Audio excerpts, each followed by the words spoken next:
Wandanamadachu. Welcome back. We're looking at Unit 14 in this video. So let's jump right in. It's going to be a lot of stuff that we need to cover. So I'll try to move through it as quickly as I can. Let's jump in and let me go ahead and share my screen. And we're looking at note 14.1. It's pretty straightforward. These are demonstrative pronouns. And what that means is the this and that, these and those pronouns that we have in English. There's not really much to say here except just go through the different forms. They have masculine and feminine for both this and that, these and those. And you want to just focus on these forms and memorize them. And it's just repetition and memory for that. So that's pretty straightforward on 14.1. Then we jump into 14.2, where there's a bit of a kind of an explanatory section. We've kind of already seen gender in use here, right, with the masculine and feminine forms. And what this note does is it kind of explains that in Amharic, even that is a little bit fluid. It's really these two senses that the author refers to as augmentative and diminutive. And these two, this distinction, it captures a number of different things. For one, the augmentative, for example, speaks to respect, large size, power, and then also includes masculinity. So whenever you want to convey those kinds of feelings or ideas, then that's when you use those augmentative forms, what we've been seeing up to this point as masculine. The feminine forms that we've been seeing up to this point they fall under the diminutive umbrella. And that refers to, conveys things like familiarity, affection, something that's small, something that's weak, something that's feminine. And in those forms, that's what we've seen as feminine. So the idea is that it goes beyond just masculine and feminine. If you're talking about a male or a female, or even just words that for whatever reason have been assigned a feminine or masculine gender, it can also go beyond that to include these other ideas. And sometimes you'll see that, especially the affection side, where even if you're speaking to, or if you hear someone speaking to a male, they may use a feminine form, and it's because they're trying to convey that familiarity, that affection, that closeness. Or the small and big, if you're trying to convey something that's big, powerful, significant in some way, you'll see that augmentative form, the masculine form used. Whereas if you want to describe and emphasize something's smallness or weakness, you'd use that diminutive form, even if you're talking about a male or something that otherwise might be masculine. So it's not clear-cut gender distinction. It's more of a fluid one, but just keep that in mind, that augmentative diminutive distinction is something that's there in the language, and that's what's going on there. So, and nouns are going to fall into those two types, fixed or not fixed. That is, they either are going to be under one of those two, augmentative or diminutive, or you also have this other category of non-fixed nouns. And these are nouns that are sexless. And usually they're augmentative, but they can also be diminutive. And some examples of that would be words like student or teacher, which don't initially or automatically convey a particular gender, but they can have suffixes added to it that are masculine or feminine to kind of clarify that. Or if you want to just stress one of those qualities. And we see that in these examples.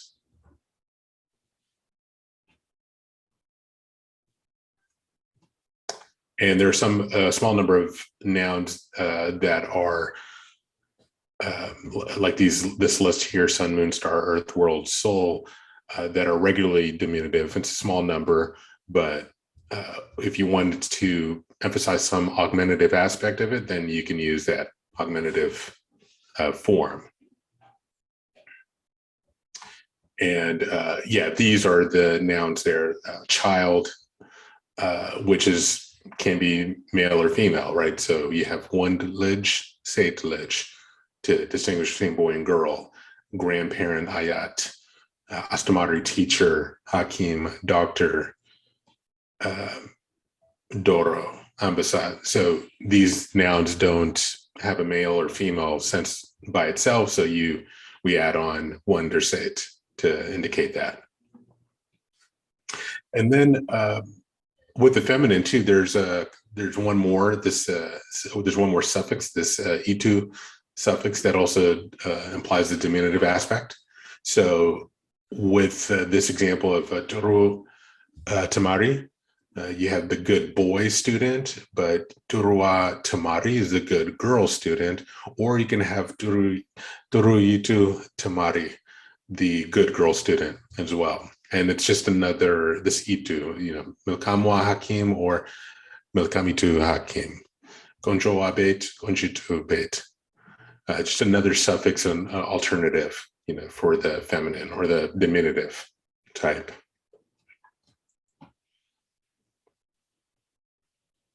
And then the other suffix, or other diminutive form, I should say, is andit.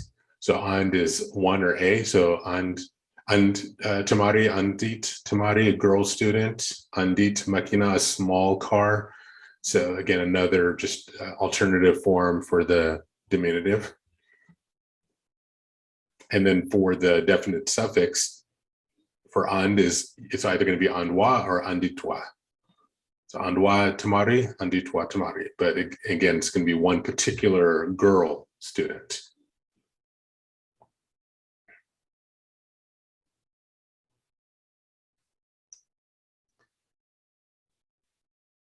And I think that covers it for 14.2. So let's jump to 14.3. This is the relational affix b. Again, we've seen this prefix before, but now it's going to be used in a different sense. So here we're going to see this with conditional clauses and if clauses. And we see that especially on page 173. You see the if clauses and simple conditions and indefinite conditions. What you also see in the indefinite conditions, sometimes you can see noro is used, but that's optional essentially. And this prefix means if. So like in the simple condition under that first example, bimeta ehedalo, if he comes, I'll go. And in the indefinite conditional, we see in that first example, bimata ehednaper, if he came, I'd go, or bimata noro ehednaper. So it just, this prefix means if in these uses. And in the indefinite conditional section, you'll see that these are the imperfect forms that are being used. So that ongoing action, but as you can see with all those forms.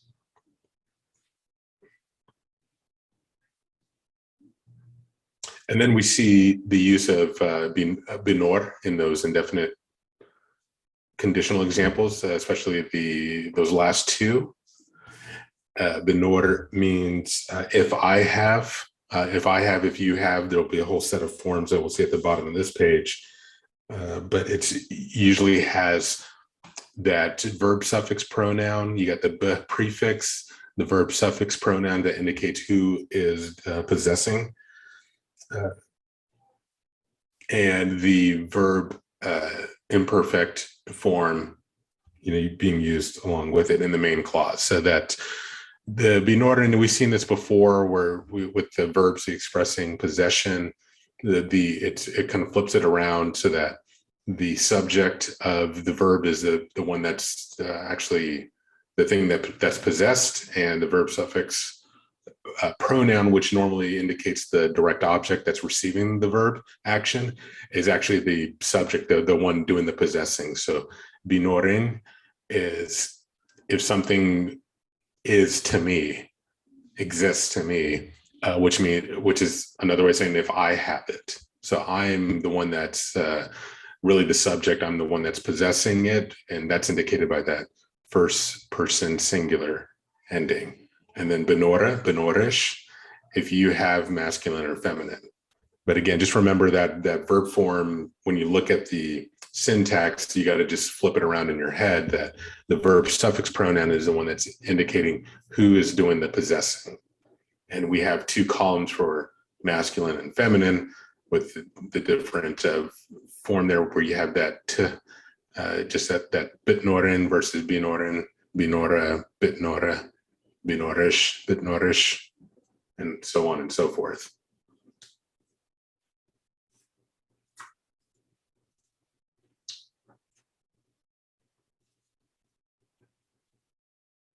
And then we'll see those forms with the plurals, if something plural is possessed. And then they go through the forms if for the negative. And then plural things that are negative, that are not possessed. Then we get to 14.3.2, another relational fix. This time though, b means because. And it's being used in, again, you have a main clause and a kind of a relational clause that kind of is attached to it. In that first example is a good one to look at, ganzab bisaten, misaf gazahu. So because he gave me the money, or due to the fact that, or as a result of. That's what this prefix can mean. And we'll also see, you'll notice too, that in the main part of the verb, the main clause, that the form is in the perfective.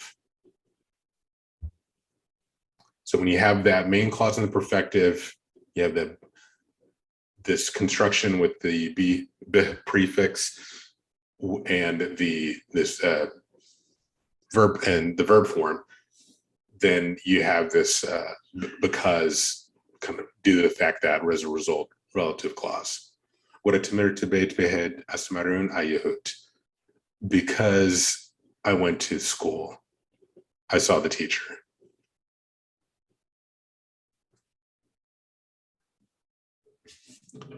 Now let's go to 14.4. This is a suffix iba that gets added on.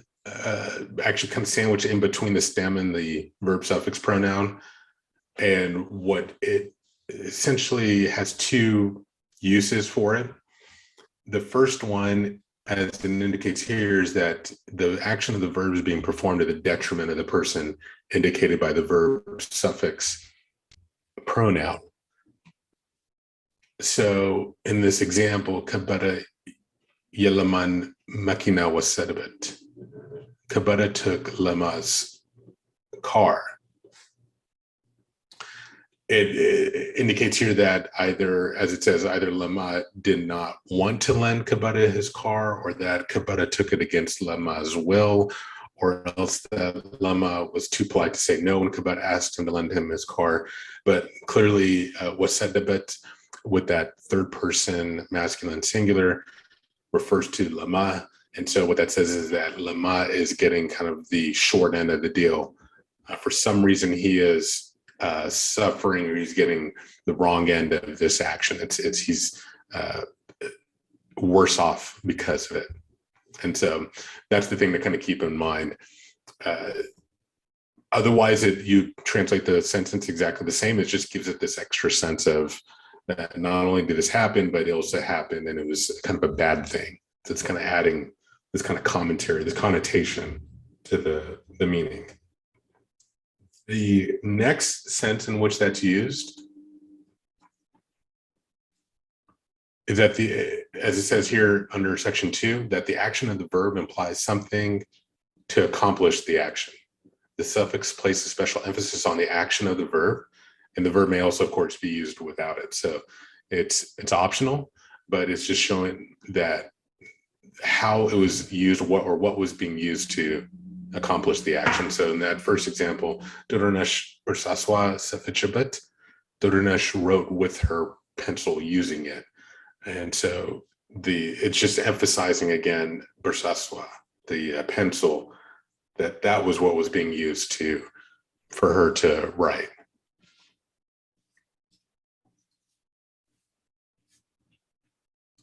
(14.5). Prefix preposition again, ba, with the relative clause.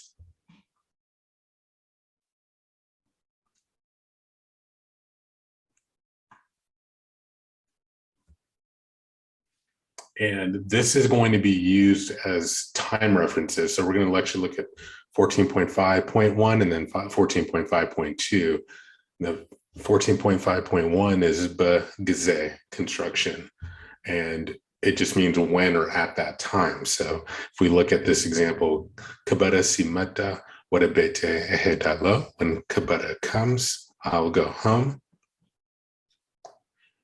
And if you look at then the next sentence, kabara bamimetabet gize wadabete ehedalo, I will go at the time of kabara's coming. So it's just being a little more specific. And then in 14.5.2, it's bakuter, and that indicates whenever, every time. And we've seen something kind of like this in a previous unit, where you can to describe repetitive actions, things that happen on a regular, with a certain rhythm, daily, weekly, things of that nature. Goter here, of course, meaning number. And the suffix but may or may not be used. So let's look at this first example. Every time his daughter came, I gave her a book.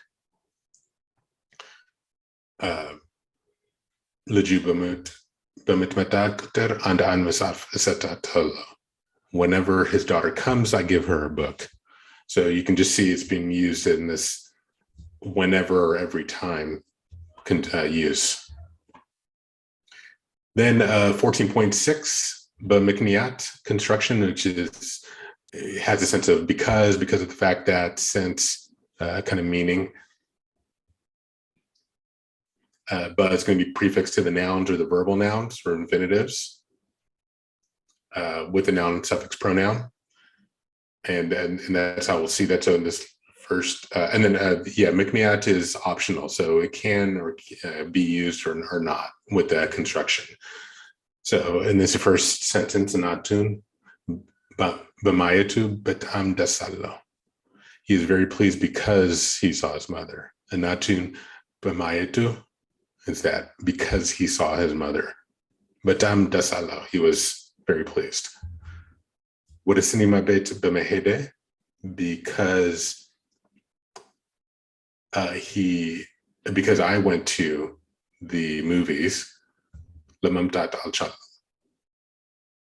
I could not come. I was not able to come.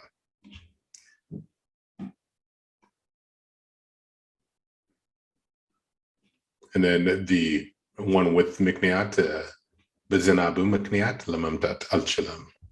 Because of the rain, bezinabu mikniat, lamamtat al-chilam. I cannot come.